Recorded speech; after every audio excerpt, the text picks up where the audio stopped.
everyone. Thank you for taking the time with us today. We're very excited about the prospect of working with you to provide credit data solutions. I'm Molly Gallagher. I'm the product manager for Bloom's Furnishment offering.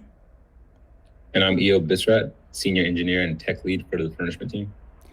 And today we're going to go through something that we normally do for potential clients, and where we talk a little bit about our product, walk you through what the typical usage of Bloom's API looks like to furnish consumers credit data. So here we go. Bloom Credit is modernizing the connectivity between the major credit bureaus and end customers by making it easier to both access and furnish accurate credit data and without error. Our goal is to simplify your reporting to the bureaus and eliminate the need for credit, Metro 2, and compliance experts with our simple, RESTful, event-based API. Bloom has constructed a bi-directional platform that can be used to perform credit inquiries, as well as to deliver furnishable credit data to the major bureaus in near real time. The Furnishment API, our topic for today, implements around 450 data validations and quality checks to ensure the utmost accuracy of consumer information sent to the major bureaus. We see this as an important differentiator for our product, but also really important in the bigger picture, helping to address the findings of a CFPB report that concluded over 12 million U.S. consumers had material errors on their credit reports that led to adverse outcomes, either being denied credit or having to pay a higher interest rate as a result of that error. Furnishment is the process of providing payment data to credit bureaus, and in the Bloom platform, that starts with registering a consumer. The Consumer API allows you to manage consumer PII, including creating, reading, updating, and deleting records for any consumer that belongs to a tenant in the platform. Generally, we refer to each tenant as an organization, but the two terms are synonymous. And although we're discussing consumers in the Consumer API in the context of furnishment, it's worth noting that once registered, a consumer can be used by both the Furnishment and Data Access APIs.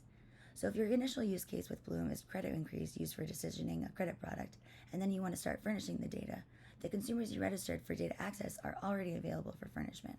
And conversely, if you start off working with Bloom on furnishment, and then you decide you want to add another use case like account review for your customers, they'll already be registered and available for use within the Data Access API. In order to start using the Bloom's API, Bloom will need to create an organization and a portfolio. Portfolios are Bloom's solution for an organization handling different types of credit products or businesses. This way, a single organization can have one or multiple portfolios for their different credit products like mortgages, credit cards, or loans, or different business units managed under the same umbrella. An organization may offer a variety of products to its customers, each having its own unique characteristics. A portfolio can also be thought of as a grouping of accounts that belong to the same class. And like consumers, a portfolio is a concept that spans across data access and furnishment. Portfolios that you define for furnishment are available for credit inquiries and vice versa. Bloom sets up organizations and portfolios on behalf of the clients to ensure that all of the values are correct and aligned with the credit bureau requirements. You'll need to fill out a form that can be found in our API docs.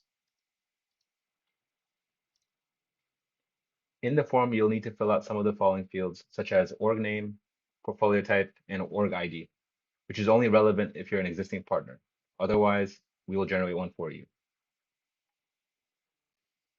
In the form, we will capture several important fields, each that will have impact on how our API validates and store all future credit data for that portfolio, such as the portfolio type and whether or not SSNs are required. Another important field in the form is the question, will you be using your own internal account number, which indicates whether or not you'll be providing a unique internal account number for all the accounts underneath that portfolio. If you set it to no, Bloom will generate the account numbers for you. We can't accept any numbers with more than the allowed 20-character limit or that have any special characters in it.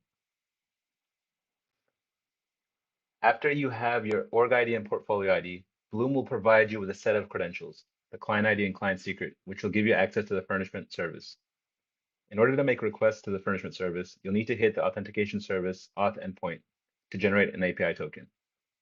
In the request, you'll provide the supplied client ID and client secret, as well as an audience and grant type. The endpoint will return an access token.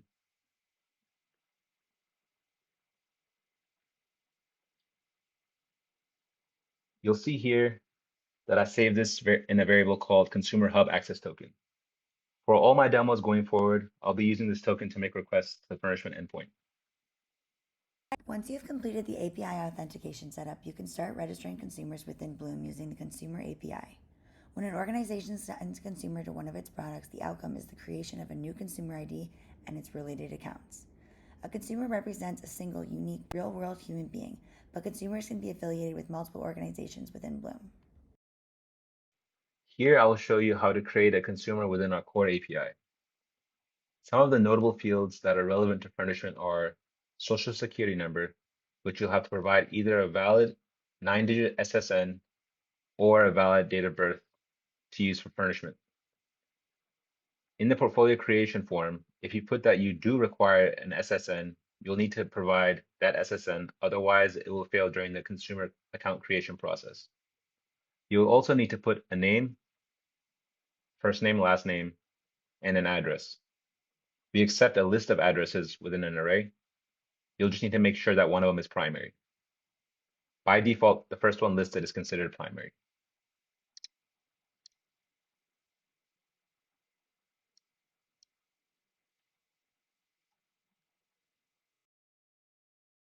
Now that we've created a consumer with this particular ID, and we've also created a credit product with the particular ID, the next step is to create an account. An account is an instance of a portfolio in its relation to one or more consumers. One consumer can hold multiple accounts. A consumer can have multiple accounts with different portfolios, such as a home loan, a credit card, both associated with the same bank. Then all the accounts will have the same consumer name, but a unique account ID that provides consumer loan details, EMI payment history, and credit limit and balance details. So now let's take a look at the account create endpoint and see how that works. We see that it takes in a credit product ID. This will be the portfolio ID we provide you after filling out that portfolio form. You also need to provide a primary consumer ID. In this demo, we'll be using the consumer ID we created in the previous step.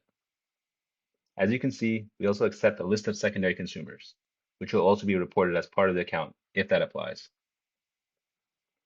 If in the portfolio form you indicated that you'll be using your own internal account number, you'll be required to add that here. For this account portfolio example, I've set that to false, so Bloom will generate one for this account.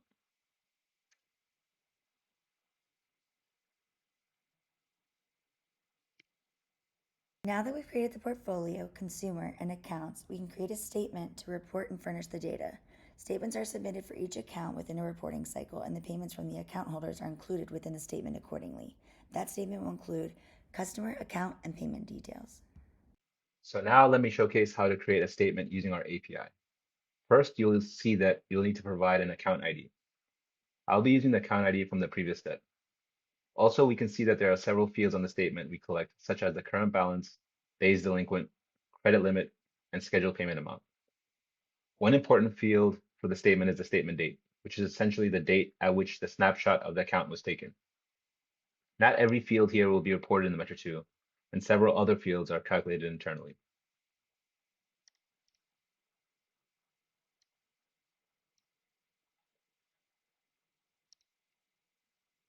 Now that we've created a statement for that account, we should be able to see all the statements created for that credit product using the get statements by credit product ID endpoint.